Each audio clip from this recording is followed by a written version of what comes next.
তাড়াতাড়ি করে দিই সেটা ভালো।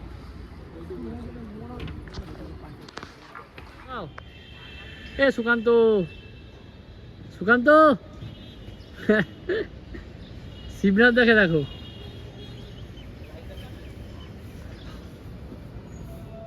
চা পানের বন্দোবস্ত রেখেছি, যারা আসছেন তাদের বলবো যে আপনারা এখানে চা সংগ্রহ করতে পারেন এবং আমাদের 2 দেশি কাউন্টার রয়েছে, সেখানে আপনারা আপনাদের পছন্দ মতো খাবার, সেটা স্ন্যাক্স যেগুলো রয়েছে সেগুলোরও কিন্তু স্বাদ তার আপনারা পরখ করে দেখতে পারেন। দু বাহু তুলে হরে রাম আহা রাম রাম হরে